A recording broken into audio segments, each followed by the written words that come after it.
Spark, real-time monitoring of multi-faceted programming exercises. In-class programming exercises are crucial for programming study. However, ensuring that students achieve meaningful learning outcomes from these exercises can be challenging, particularly for multifaceted programming exercises. For example, suppose students are working on a to-do list web-page programming problem that involves creating HTML layout, add CSS, and add JavaScript. One student might create the HTML layout first and then add CSS. Another student might start by creating the HTML layout and then add in the activity with JavaScript. These two students follow different workflow paths. In the add interactivity, several substeps are nested within it. The implementations for add interactivity have multiple ways. For example, it could use a function or use an add event listener, so there is no uniform evaluation criteria. In this paper, we present Spark, a monitoring dashboard designed for multifaceted programming exercises. In a classroom with many students, Spark allows the instructor Amy to input the reference code into the reference codeboard and preview the answer. She can group substeps into checkpoints, customizing them as needed. The system suggests automated tests for these checkpoints and verifies them against the reference code. As students work on the problem, Spark receives their keystroke coding data in real time and generates visualizations. In the My Classroom panel, Amy can choose real-time mode for live updates or timestamp mode to review code history using a slider.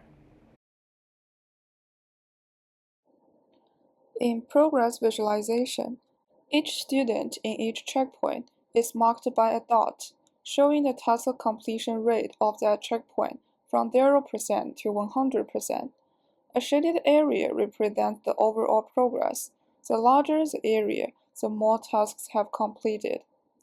In the visualization diagram, overlapping shaded areas show how many students are at the same progress level, with darker shades indicating more students. Amy slides through timestamps to monitor student progress. Amy can see that most students begin with checkpoint 1. However, some students handle checkpoint 2 and 3 simultaneously, while others complete them one after another. Interestingly, one student finished checkpoint 3 before checkpoint 2, and another finished checkpoint 2 before checkpoint 1 and 3. Amy can hover over a dot that highlights that student's progress line. Amy can use the brush tool to select and view specific groups of students. Spark also lets Amy inspect intermediate outputs. Using the element and property selector in the element inspector, she can see variations in element properties across students. For example, it appears that half of the students have correctly set the font size to 25, while 4 are struggling with setting them correctly, and 5 had not included a title with the ID page title. By clicking the magnify button, she can highlight the students in the visualization and bring their code boxes to the top in the My Classroom panel, and she can reset the order to default order. In the element previewer, Amy noticed that 4 have a larger to-do title, indicating they are incorrectly manually setting the size, while 6 students lack a title screenshot, indicating either they don't have a title with the ID page title or the title is empty. We constructed a dataset of 40-minute keystroke coding data from 22 students working on 2 web programming exercises.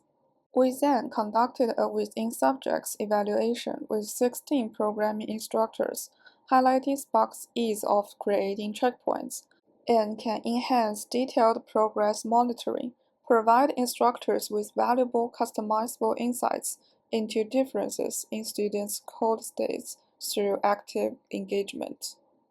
For more details, please read our paper.